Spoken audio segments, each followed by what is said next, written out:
सुधाकर बाबू, आप दोनों भाई के प्रेम देख के ना हमरा तो प्रभु श्री राम लक्ष्मण की जोड़ी याद आवेला। ये परिवार के हर सदस्य एक दूसरे ला जान देवे खातिर तैयार। पूरा गांव हमनी के परिवार के मिसाल देला। भाई के ऊपर खरोच भी आ गई ना, हाथ और गोड़ तोड़ के पिछवाड़ा में घुसेड़ दे। फिगर वाला लड़का, फिगर वाली लड़की, वो अकेले ना रहा। कारी अखिया तो हाथ उबे कजरा कटा लागे वोट के गिरनिया हो वोट जानुमा। फसाव दिल के प्यार कर खुल के उड़निया के तारे हो। फुर्सत में रबर पवा तो हर सवार ले बारे हो। कमन माटी सानी के तो हके चले बारे हो। जब तक सुधाकरवा के खानदान के हम तहस नहस ना कर देता नहीं, तब तक हम चैन के सांस ले भी नहीं। वो दोनों भाई लोग के शक्ति उनका रेखता में बा। दोनों भाई अलग भी होई, एक दूसरा के जान के दुश्मन भी बनी। प्यार करे नहीं पर अनिल से। चिट्ठिया लिखता निभाई में तू तार बुझी हाय बलमू। आवना तो बदलब भतार बुझी हाय बलमू। आवना तो बदलब भतार बुझी हाय।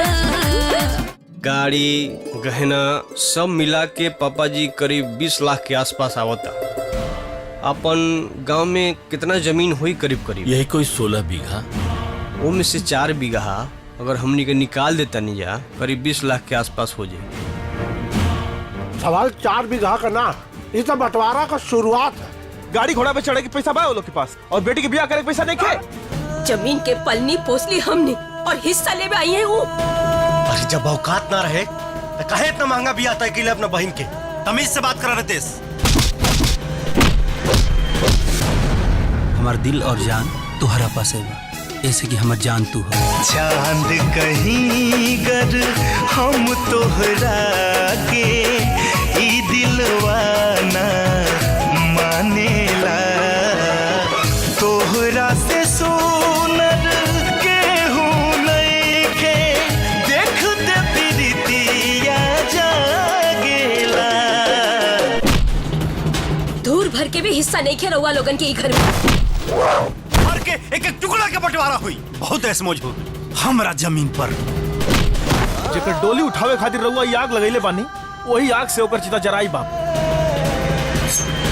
अभी काले गाँव मर मोहना का कट डर छोड़ा जाए तननिया डार। धड़काता धड़काता धड़काता।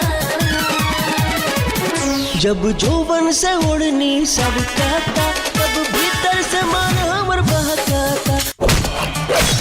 जब राउर बेटा खून बहाइए दे खूने बही। सुधाकर, अरे निकल बाहर। तोहरा चीता के कसम बा गुड़िया, तोहरा डोली उठे से पहले अर्थी उठावे वाला के जिंदा जला देब हम। हटा जा से। हमारा बुखियारन के अब पूरा गांव देखी ये को भाई अपना भाई के खून के बदला कैसे लेवेला। दाव पे हमनी के खुद के लगाओ तनी जा, आओ खेल। अपन भाषा में मनोरंजन खातिर डाउनलोड और सब्सक्राइब करें चौपाल।